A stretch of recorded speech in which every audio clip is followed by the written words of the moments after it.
When you eat in Korea, even if it's Korean food, there is something more that reminds you that indeed you are in Korea.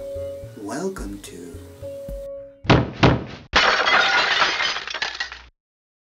So we're speaking about eating here, and I'm speaking about chopsticks. Chopsticks, you will tell me, but we have chopsticks not only in Korea, in Japan, in China, and some other countries. So what's so special about Korean chopsticks?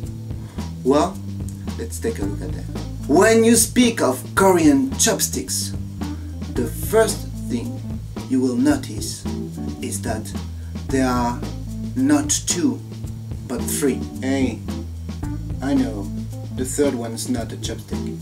Why three? That's easy. In Korea, chopsticks always go together with a spoon. And this is not to eat the soup, not only. According to Korean table manners, you have to eat your rice with a spoon. Yeah, I know. Even Koreans, they don't do that much. But this is the proper etiquette, even though it's not much followed those days. So that's why you have a spoon and two chopsticks. And of course, the second thing you notice in Korean chopsticks is that they are in metal. Yes, Korean chopsticks and the spoon are in metal, and this is not dating for modern era. This has been from long ago. And I'm going to show you now some more traditional looking chopsticks. Here they are. The metal is not the same, and as you can see, the shape is slightly different. And here's the spoon. Very simple, straight, and of course the traditional chopsticks. So you might wonder, well, yeah, but why is it so different? Actually, when you eat with your chopsticks, you are not afraid of breaking them.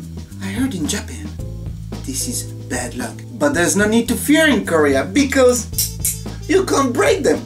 Another thing, with those chopsticks, you can tear off your Korean pancakes without any problem. You can use them as scissors. Yes, Korean people do that.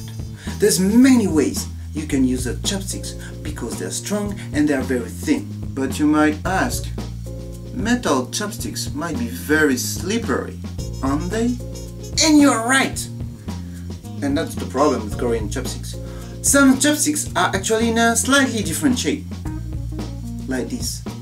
As you can see, there are some, I don't know how to call that. Let me tell you, this doesn't make a lot of difference.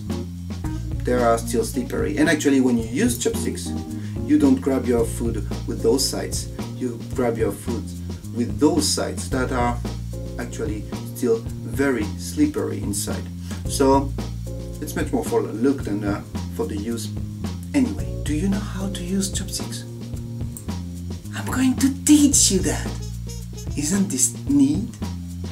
So here are your chopsticks, and that's the way to hold them. First thing you're going to do is to take this one and put it here, right between your thumb and your first finger. And there are two ways actually to hold chopsticks. The first way is to do like this. You're going to help yourself with the thumb here and grab here. This chopstick will not move. The second chopstick will be held here, a little bit like a pencil, and it will be able to move like that. This is not easy at first. You have to get used to it. You maintain, of course, pressure here, one here, here, and here to hold this one quite firmly, and of course you hold this one a little bit less firmly. And both hands have to be at the same height. So you're going to do like this.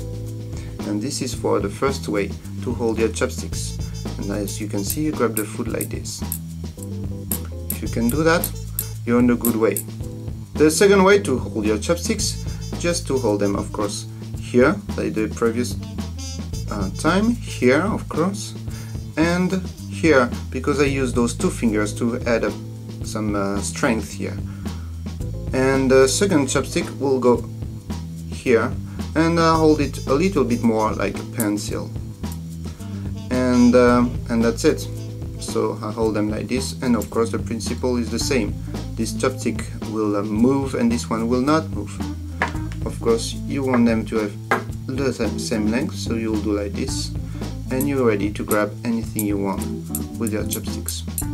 That was Korean Things Explained. See you next time for next Korean thing.